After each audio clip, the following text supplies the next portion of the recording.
The FIDE Grand Prix 2022 is a series of 3 chess tournaments with 24 of the world's top players competing in 2 of the 3 tournaments. For each tournament, 16 players have been divided into 4 groups that play a double round robin, and the 4 group winners advance to the knockout stage of 2 game matches. The top 2 finishers of all 3 tournaments qualify for the Candidates Tournament in June 2022, which is the final qualification stage for the World Chess Championships in 2023. Hikaru Nakamura, who did not play a standard over the board FIDE tournament game since December 2019, won his group with 2 victories and 4 draws. In the semi-finals he faced Richard Rapport, who is currently in good form and close to his all-time rating high of 2,770 elo.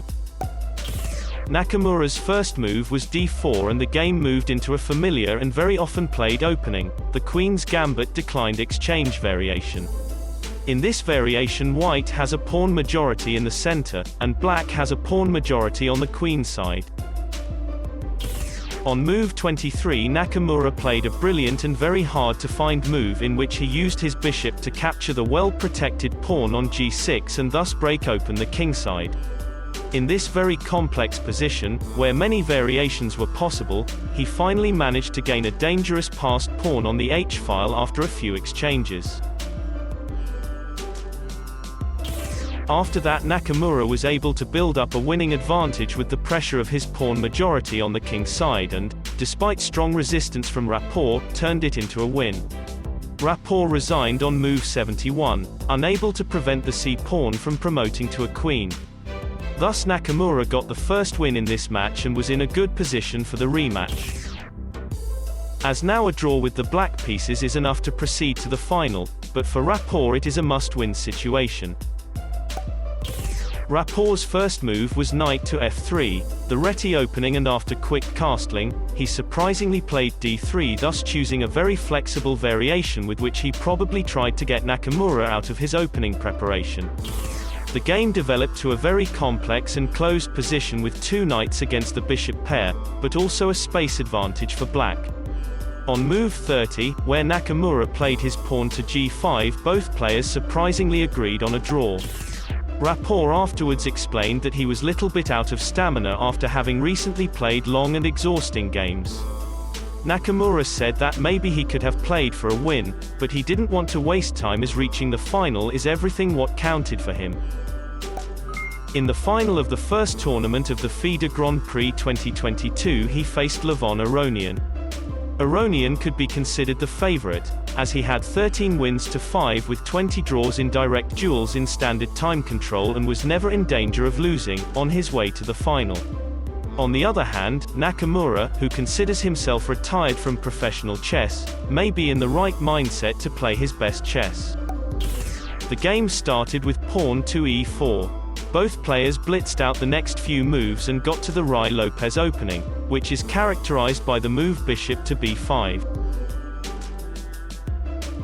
After a few more moves later, Aronian gave Nakamura the possibility to play the Marshall attack, which is a very sharp opening system in which a great amount of theoretical knowledge is vital, but Nakamura avoided it by playing one of the anti-Marshall systems, pawn to h3. It was on move 22. When Aronian could win a pawn and was a little bit better afterwards with an evaluation of about +1 in favor for him for about the next 10 moves. The game continued to be very close and incredibly exciting, though, with the momentum changing in Nakamura's favor, on move 32 when the rooks were exchanged on b4, giving Nakamura 2 outside pawns and the chance of a dangerous passed pawn on the a-file.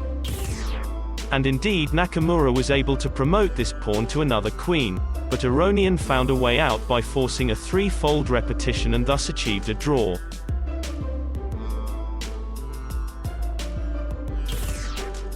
In the rematch Aronian certainly will attack with the white pieces and try to force a decision. As in the event of another draw, a tie-break match with lower time control will decide the tournament winner. And although Aronian played very fast in the whole tournament and is a very high-level rapid and blitz player, in direct duels with lower time controls, Nakamura is ahead.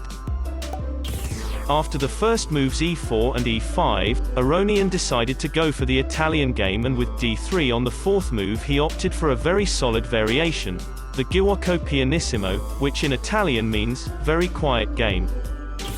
Both players played highly accurate, and so the engine evaluation always was very equal.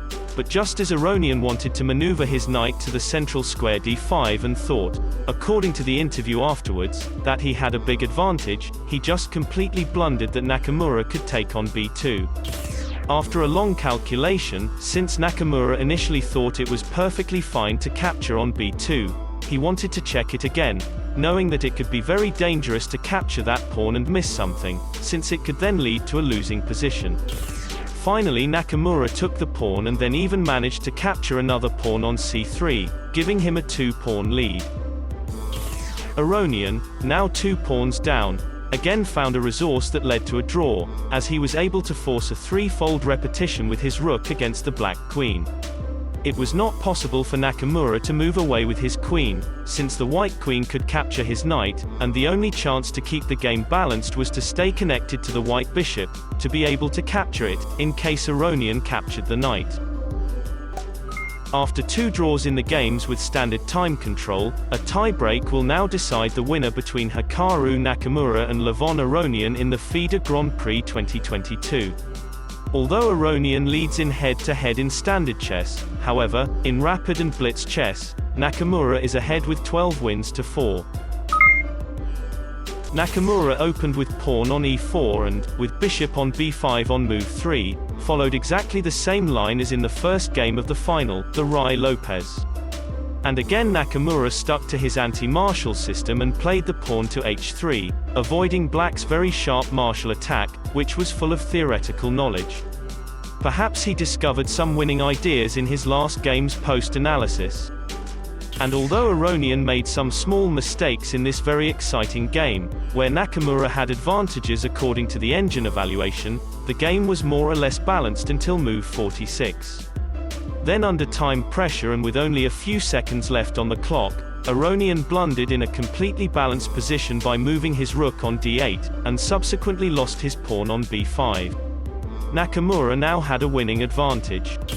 Both players were now under time pressure, and it was on move 57, when Nakamura lost his advantage by moving his king on e3. Instead of this he could have moved the rook on f8 and later on give it away for the black pawn, which, with best play, would have given him the chance to promote one of his pawns to a queen and win. In this now balanced rook and pawn endgame, Aronian made the crucial mistake only a few moves later by playing his pawn to f2. This led to a clearly won endgame, definitely for chess grandmasters, as the black king was cut off from the action and the white pawn had every chance of promoting to a queen. Aronian resigned, and so it was 1-0 for Nakamura. There was a 15-minute break until the rematch. Aronian, with the white pieces, was now in a must-win situation. He also opened with e4 and after a few moves the Italian game giuoco piano, which means quiet game, one of the oldest recorded openings, was on the board. The opening went pretty good for Aronian, but due to some small inaccuracies later in the game he could not take an advantage out of it, but did quite well for the whole game. Nakamura played very solid, as a draw would be enough for him to win the tournament. Suddenly on move 48, in a balanced situation, Aronian moved his rook to f4 to attack the pawn on g4, and blundered the whole game. As after a forced sequence, he had to give his rook to prevent mate, and so he resigned on move 50. Nakamura afterwards said in the interview that his victory in the first game set the tone for the second game, because the second game would have been completely different otherwise. Anyway, with the victory at the first tournament of the FIDE Grand Prix 2022, Nakamura not only put himself in a very good position to qualify for the candidates tournament, but also won €24,000. Congratulations for this great tournament win. If you liked the video, please hit the like button below. Don't forget to subscribe to our channel for the latest news and tournament highlight videos. Thanks for watching.